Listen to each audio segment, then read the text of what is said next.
శతమానం భవతి.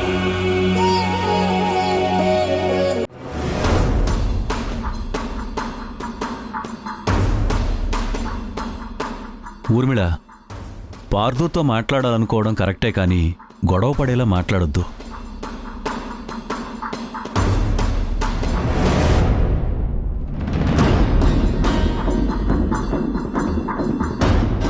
తను మన ఇంటల్లుడు.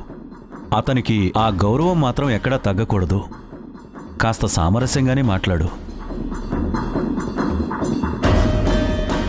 అవునే, కడుపు చించుకుంటే కాళ్ల మీద పడుతుంది అంటారు. ఇలాంటి విషయాల్లో చాలా సున్నితంగా ఉండాలి. సున్నితంగా ఉండాలని చెప్పేసి బతిమలాడుకోవాలా? ఏ, అక్కడ అల్లుడైతే ఇక్కడ నా కూతురు. తన జీవితం గురించి నేను ఆలోచించాలి కదా. ఎవరైనా సరే తప్పు చేశారంటే నిలదీయాల్సిందే.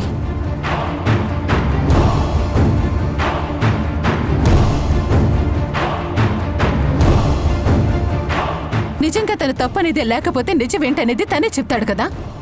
Correct aunty. మన నిజాయితీగా ఉన్నంత వరకు ఎవరికి భయపడాల్సిన అవసరం లేదు. మీరనుకున్నట్టే అడగండి.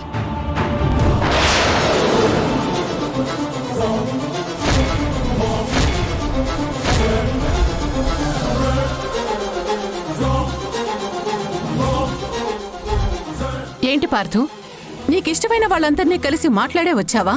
ఏంటత్తయ్యా, మీ మాటల్లో అర్థం వేరేగా ఉంది. నీ చేతల్లో అర్థం మరోలా ఉన్నప్పుడు మాటలు ఇలాగే ఉంటాయి. నేనేం చేస్తున్నానో నాకు తెలుసత్తయ్యా. తప్పు మాత్రం చెయ్యను అని మీరు తెలుసుకుంటే మంచిది. అయితే దీనికి సమాధానం చెప్పు.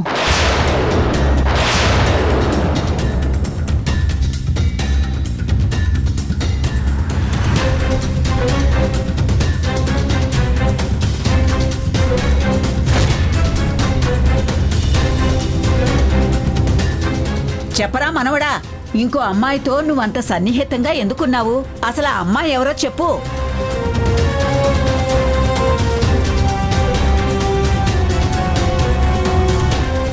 మౌనం సమాధానం కాదు.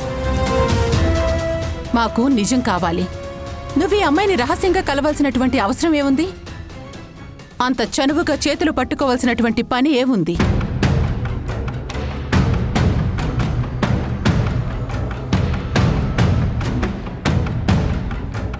అడుగుతున్నది నిన్నే బావా. నువ్వేమీ మాట్లాడినంత మాత్రాన మేమేమనుకోవాలి?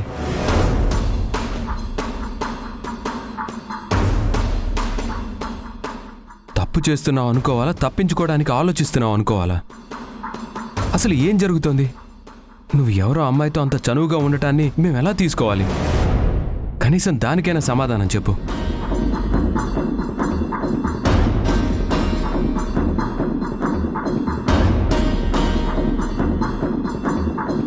చూడు బాబు, నువ్వు ఈ ఇంటి అల్లుడివి. మా ఇంటి ఆడపిల్ల నీ జీవితంలో ఉంది. మీరిద్దరూ బాగుండాలని ఇక్కడ అందరం కోరుకుంటాం.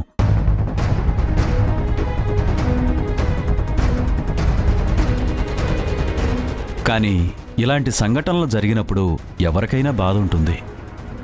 దయచేసి ఏం జరిగిందో చెప్పు.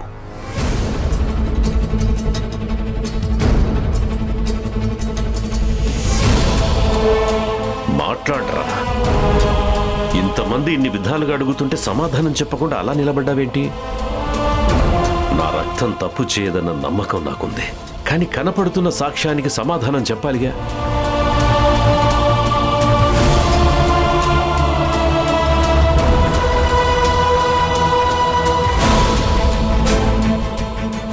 చూడు, ఇక్కడున్న అందరూ నీ వాళ్ళు, ఎప్పుడు నీ గురించి ఆలోచించేవాళ్లే. మా మనిషి తప్పు చేస్తాడని ఇక్కడున్న ఎవ్వరూ అనుకోవట్లేదు. కానీ నువ్వు ఇలా మౌనంగా తలదించుకుంటుంటే తలవంపులు తెచ్చే పనిదో నువ్వేదో చేసావని అనిపిస్తోంది.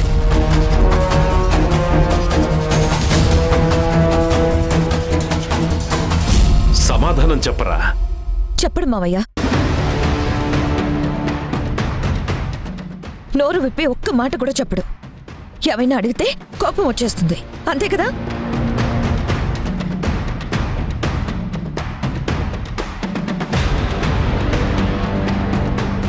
అందరూ నన్ను నిందిస్తున్నారు అంటే నా మీద మీరందరూ ఎంక్వైరీ పెట్టారా?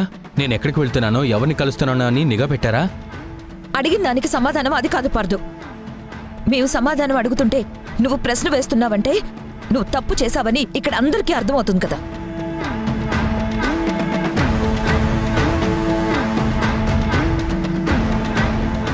బాను మీద ఒట్టేసినా నువ్వు నోరు మెదపు, ఎందుకంటే బాను లేదు కాబట్టి.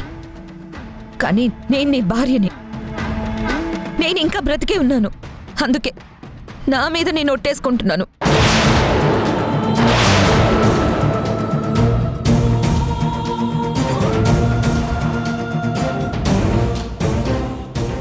నువ్వు నిజం చెప్పు, లేకపోతే నేను చచ్చినంత తొట్టే.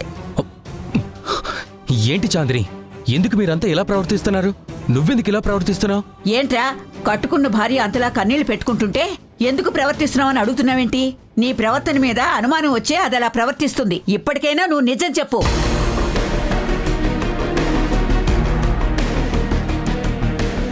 నేనొక విషయాన్ని తెలుసుకోవాలనుకున్నాను. మీరు ఫోటోలో చూసిన వ్యక్తి ఎవరో కాదు. తన పేరు ప్రీతి దయాకర్.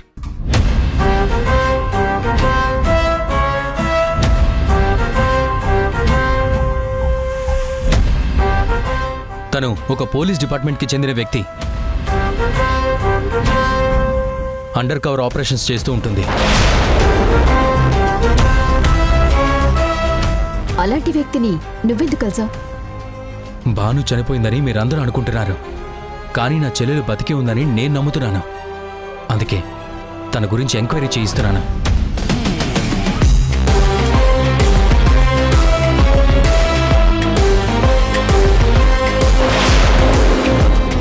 ఈ విషయం మీలో ఎవ్వరికి చెప్పినా ఎలా రియాక్ట్ అవుతారో తెలీదు. అన్ని నిజాలు తెలుసుకున్నాకే బయటికి చెప్దామని నేను ఈ పని చేస్తున్నాను. ఇప్పటికే ఈ కేసులో కొంచెం పురోగతి కనిపించింది.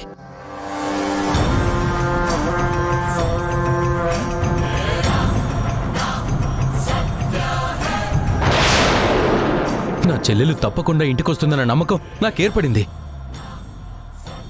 మా ఇద్దరి మధ్య ఉన్న అనుబంధం అది. నేను బాధలో ఉంటే నాకు ధైర్యం చెప్పటానికి ప్రీతి నా చేయి పట్టుకుంది, అంతేకాని ఇంకో విషయం ఏమీ లేదు.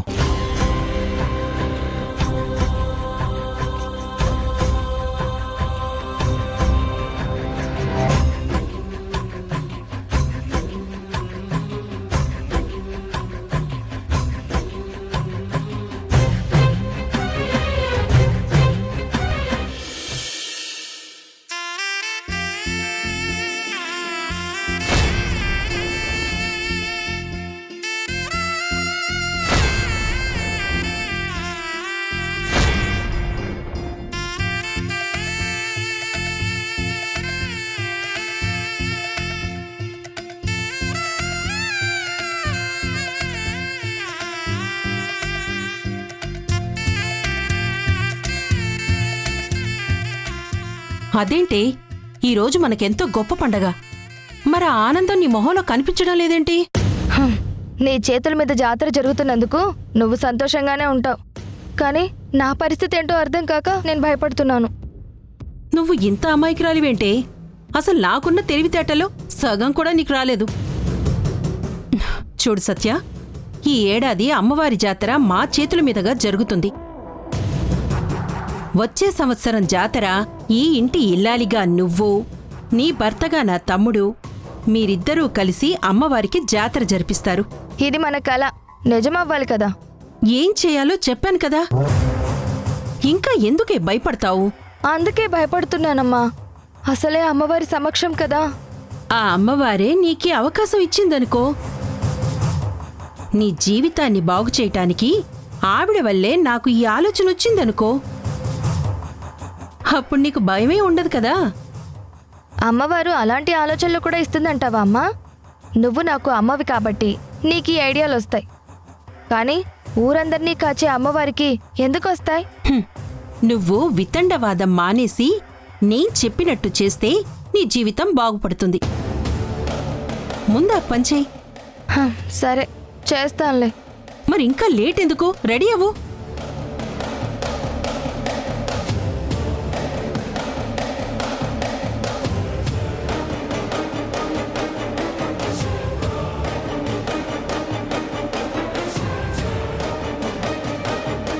జ్యోతి జ్యోతి అమ్మా అమ్మవారికి పట్టు వస్త్రాలు పానకం చలివిడి అన్ని సిద్ధంగా ఉన్నాయి కదా? అన్నీ సిద్ధంగా ఉన్నాయమ్మా. ఎక్కడా ఏ పొరపాటు జరగకుండా నేను చూసుకుంటాను కదా. కిట్ట ఎక్కడా? నేను రానండి, మీరు వెళ్ళిరండి. అమ్మవారి జాతర ఘనంగా జరగాలి. అలాంటి చోటుకి నేను రావడం ఎందుకు? అలా అంటావేంటి రాధా? నువ్వు కూడా అక్కడికి వస్తే బాగుంటుంది. ఈ ఊరి జాతరకి చాలా ప్రత్యేకత ఉంది. ఆ తల్లి కరుణిస్తే ఎలాంటి సమస్యకైనా పరిష్కారం దొరుకుతుందని అందరూ నమ్ముతారు. మరి అలాంటి అమ్మవారి జాతర జరుగుతుంటే నువ్వు రాను అంటున్నావు. మంచిది కాదేమో, ఒక్కసారి ఆలోచించు. ఇందులో ఆలోచించడానికి ఏముంది? నేను అక్కడికి రావడం ఎవరికీ ఇష్టం ఉండదు. పైగా నేను వస్తే నన్ను చూసి పెద్దావిడ బాధపడతారు. అలా అనకు రాధా, ఎవరికీ నీ మీద కోపం ఉండదు. పైగా నువ్వు రాకపోతేనే వాళ్ళు బాధపడతారు. కిట్టయ్యా! అమ్మ పిలుస్తుంది. ఏంటి కమిషనర్ గారిది? భాను చనిపోయిందని మీ డిపార్ట్మెంట్ వాళ్ళు చెప్పారు. మరి అలాంటిది ఇప్పుడు భాను బతికే ఉందని మళ్ళీ ఎంక్వైరీ జరగడం ఏంటి? అసలేం జరుగుతుందో మీరైనా చెప్పండి. ఒకరోజు పార్దు మా ఆఫీస్కొచ్చి తన చెల్లెలు బతికే ఉండొచ్చు అని చెప్పాడు మేడం.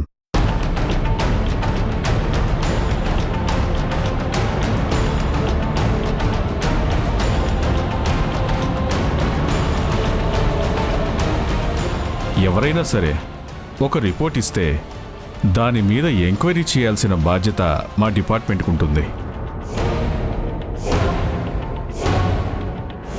అది దృష్టిలో పెట్టుకుని ఈ కేసును నేను ప్రీతికి అప్పచెప్పాను.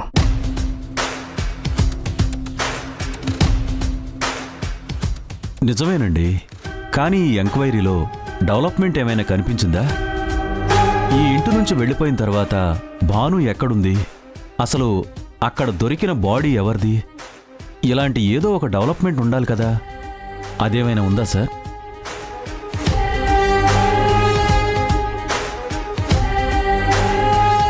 కమిషనర్ గారు, ప్రాణం కన్నా ఎక్కువగా పెంచుకున్న కూతురు చనిపోయిందనుకున్న తర్వాత మళ్ళీ ఉందని తెలిస్తే, కానీ ఇప్పుడు మళ్ళీ బతుకుందేమోనన్న అనుమానం. నాకిప్పుడు ప్రాణం తిరిగి వచ్చినట్టు అయ్యింది. ఏదో ఒక న్యూస్ త్వరగా చెప్పండి సార్.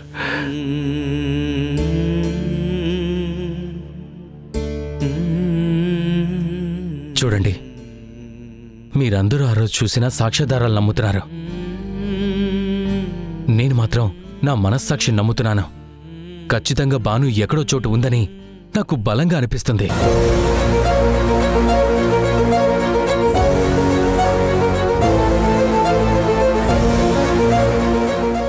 అందుకే డిపార్ట్మెంట్ని నేనే రిక్వెస్ట్ చేశాను. మళ్ళీ దీని మీద ఎంక్వైరీ చేయాలని కోరాను. డిపార్ట్మెంటు సానుకూలంగా స్పందించింది. ఎంక్వైరీ జరుగుతున్న టైంలో మీరందరూ ఎందుకు ఇలా మాట్లాడుతున్నారు? ఇది మనందరి మనసులకి సంబంధించిన విషయం బావా. భాను లేదన్నప్పుడు ఎంత కష్టంగా ఉందో, అసలు ఉందో లేదో తెలియదు అన్న సందేహం ఉన్నప్పుడు ఇంకా ఘోరంగా ఉంటుంది. అందుకే తెలుసుకోవాలనుకుంటున్నాము.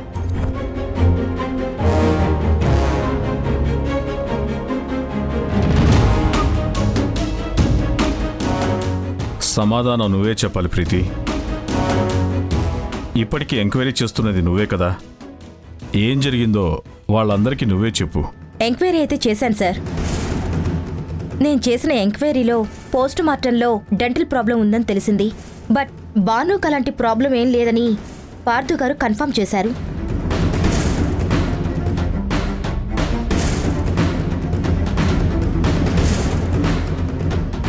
ఏంటి సిల్లీగా మాట్లాడుతున్నావు? ఒక డెంటల్ ప్రాబ్లంతో ఆ మనిషి తను కాదు అని నువ్వెలా చెప్పగలుగుతున్నావు? ఫింగర్ ప్రింట్స్ మ్యాచ్ అయ్యాయా, మిస్ మ్యాచ్ ఏమైనా వచ్చాయా? అవైతే మ్యాచ్ అయ్యాయి సార్. డెంటల్ కాకుండా ఇంకేమైనా డెవలప్మెంట్ కనిపించిందా? లేదు సార్, ఎంక్వైరీ చేస్తున్నాను. What nonsense are you talking? ఇలా చెప్పడానికి నీకు గిల్టీగా అనిపించడం లేదా? నువ్వొక సిన్సియర్ ఆఫీసర్వి. ఏ కేసు టేకప్ చేసినా ఇమీడియట్గా దాంట్లో రిజల్ట్ ఉంటుందని కదా ఈ కేసు నీకు అప్పగించాను.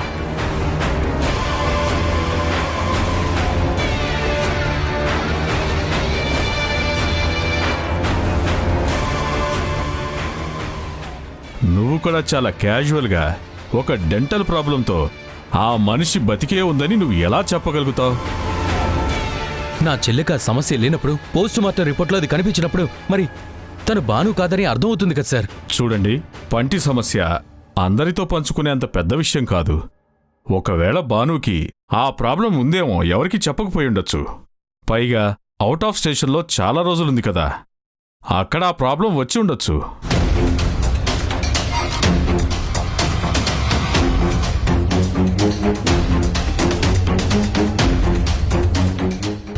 ఒక చిన్న విషయాన్ని పట్టుకొని ఈ కేసులో ఇంక ముందుకు వెళ్ళడం కుదరదు.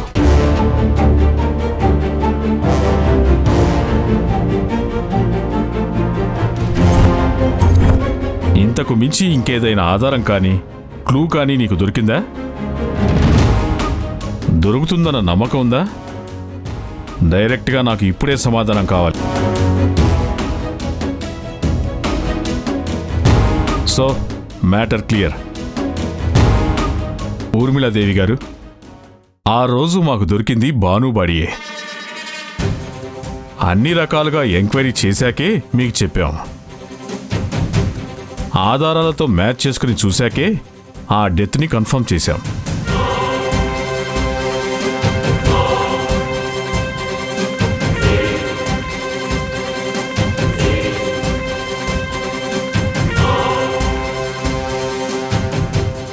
కానీ పార్దుకున్న నమ్మకాన్ని కాదనలేక ఏదైనా ఒక హోప్ తీసేయకూడదు అన్న కారణంతోనే నేను ఎంక్వైరీ చేయాలి అన్నాను.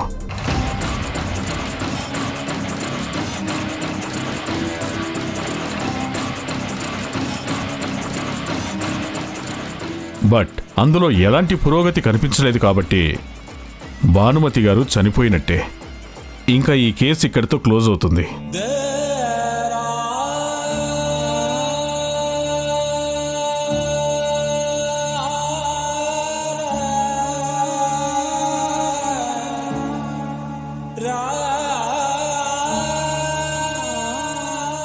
నేను బయలుదేరతాను మేడం.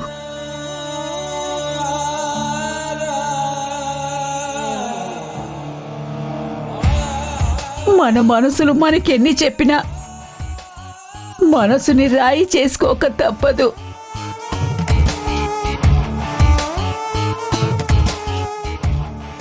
అది మనకి అన్యాయం చేసి వెళ్ళిపోయింది. ఎప్పటికీ తిరిగి రాని లోకాలకి తరలిపోయింది.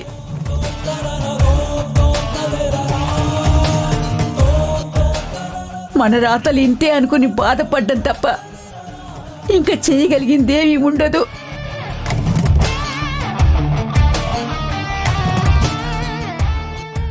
ఇకనైనా ఈ విషయంలో ఇంట్లో గొడవలు పడకండి.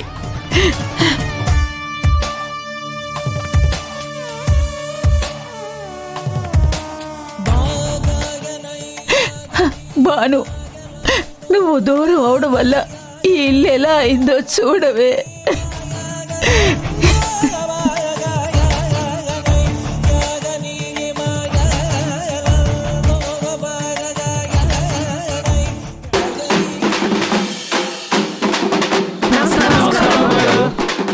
నమస్కారం. ఒక్క నిమిషం ఉండండి, పిల్లల్ని తీసుకుని వస్తాను.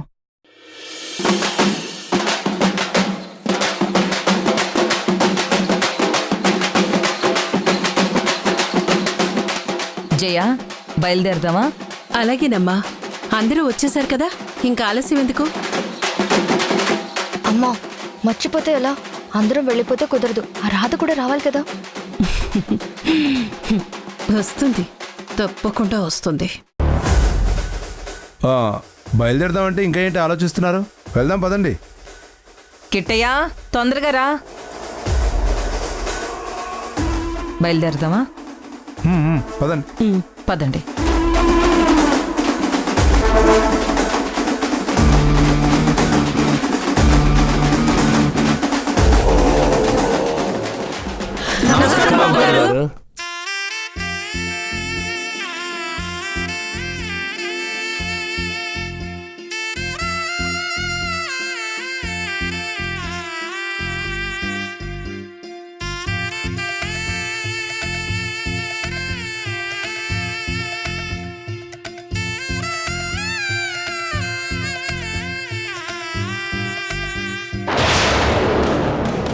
చూసావా ఇప్పుడొస్తుంది. కాకపోతే మళ్ళీ ఇంటికి రాదు, అట్నుంచటే వెళ్ళిపోతుంది. ఈ సత్యం దానికి తెలియదు కదమ్మా. జాతరకొస్తున్నాను అనుకుంది, మావయ్య పిలిచాడు అని మురిసిపోతుంది. తిరిగి రాదు అని పాపం దానికి తెలియదు కదా. పదండి బయలుదేరదాం.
ఎక్కడ జరిగిన అపచారం, తప్పు చేసిన వాళ్ళకి నా ఊళ్ళో ఉండే అర్హత లేదు.